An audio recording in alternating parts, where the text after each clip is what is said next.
Hi everyone, हा माझा first video आहे. यामध्ये मी 1 वर्षाच्या मुलीसाठी फ्रॉक शिवणार आहे. त्यासाठीचं कटिंग यामध्ये मी दाखवणार आहे. त्यासाठी मी प्लेन साडी घेतलेली आहे येल्लो कलरची. त्यावरती फ्लॉवर डिझाईनचं ब्लाऊज पीस होता, तोच मी पेटीचा भाग म्हणून घेणार आहे. त्यासाठी मी दोन्ही अस्तर घेतलेला आहे, येल्लो आणि गोल्डनमध्ये.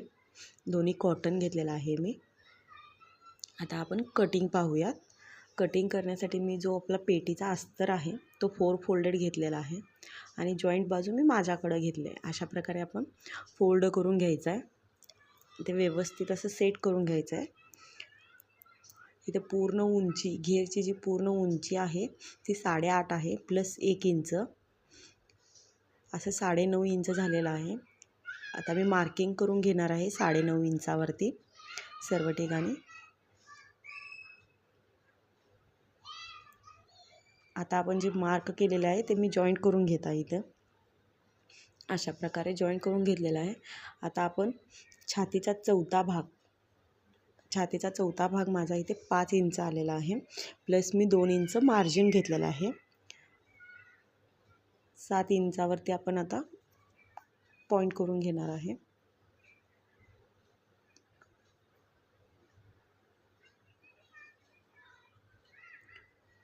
आता 7 इंचावरती आपण जे मार्क केलेलं आहे ते मी जॉईंट करून घेणार आहे अशा प्रकारे. म्हणजे आपला बॉक्स तयार होईल पेटीचा. वरील जी पेटी असते त्यासाठी आपण असा बॉक्स करून घेतलेला आहे. गळा रुंदी मी इथे 2 घेतलेला आहे आणि शोल्डर देखील 2 घेतलेला आहे. लहान मुलांचा फ्रॉक असला ना की जास्त शोल्डर आणि गळा घ्यायचा नाही, तो गळा गळतो आपण. मुंडा उंची मी 4 इंच घेतलेली आहे इथे. अशा प्रकारे मी मुंडाचा बॉक्स करून घेणार आहे.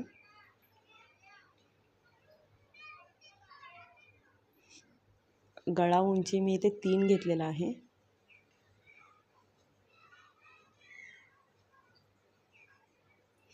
गळ्याचा देखील मी बॉक्स करून घेणार आहे. अशा प्रकारे शोल्डर आणि गळ्याचा मी बॉक्स करून घेतलेला आहे. आता मी दोन्हीला देखील राऊंड शेप देणार आहे आणि फ्रॉकचा मी मागचा आणि पुढचा गळा दोन्हीही राऊंडमध्येच ठेवलेला आहे. तुम्ही हवा असेल तर दुसरा शेप देखील देऊ शकता. स्क्वेअर, पान असं कोणताही शेप तुम्ही देऊ शकता. इथं लहान मुलीचं असल्यामुळं मी जास्त शेप वगैरे द्यायचं घेतलेलं नाही आहे. आता मी कटिंग करून घेणार आहे इथे.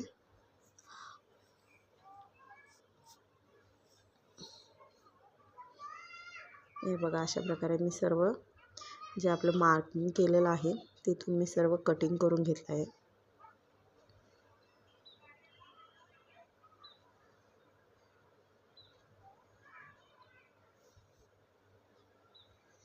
अशा प्रकारे कटिंग करून झालेलं आहे. आता आपण मेन फॅब्रिकवरती ठेवून सेम अशाच प्रकारे कटिंग करून घेणार आहे. हा आपला अस्तरचा भाग कट झालेला आहे.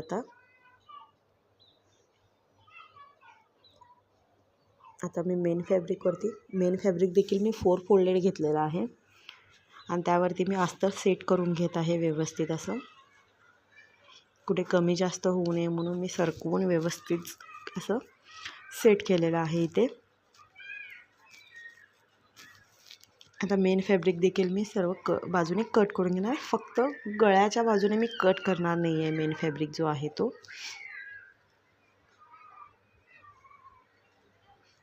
गळ्याच्या बाजूने न कट करता मी उंची आणि आपलं जे मुंडा आहे ना त्या बाजूने मी सर्व कट करून घेतलेला आहे. गळा मी शिवताना डायरेक्टली कट करणार आहे.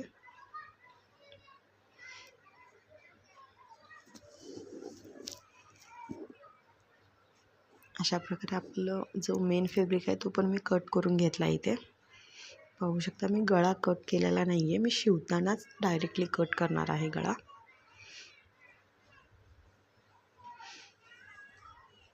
आता आपण जो खालील घेरचा बाजू आहे त्यासाठी कटिंग करूया. इथे मी अस्तर घेतलेलं आहे, 4 फोल्डेड आहे अस्तर देखील.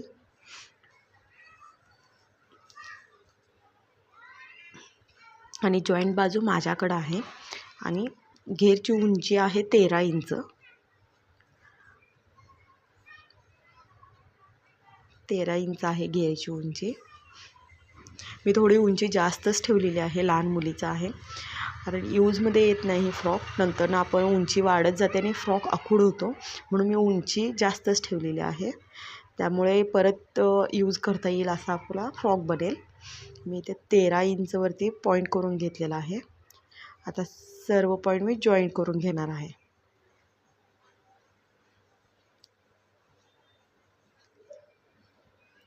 अशा प्रकारे मी जॉईन करून घेतलेला आहे. आणि आपली घेरची रुंदी चौथा भाग 19 आहे.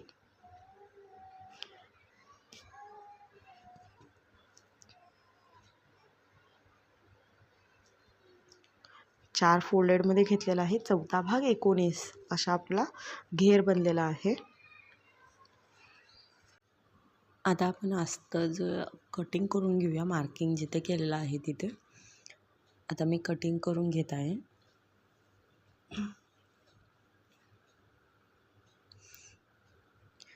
आता जो आपण घेर कट केलेला आहे ते मेन फॅब्रिकवरती ठेवणार आहे. बघा, हे मेन फॅब्रिक देखील मी 4 फोल्डेड घेतलेला आहे.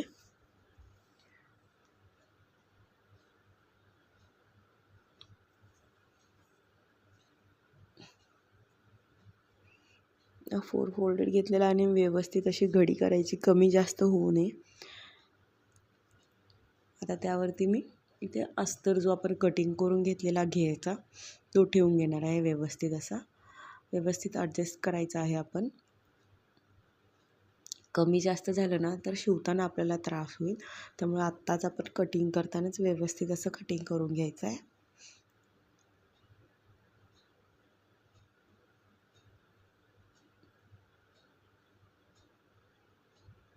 असं मी ॲडजस्ट करून घेतलं आहे.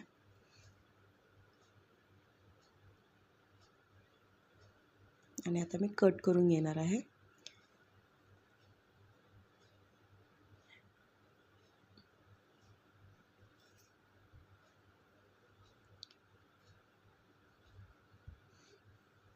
थोडे धागे निघत होते ते देखील मी कट करून घेतले इथे.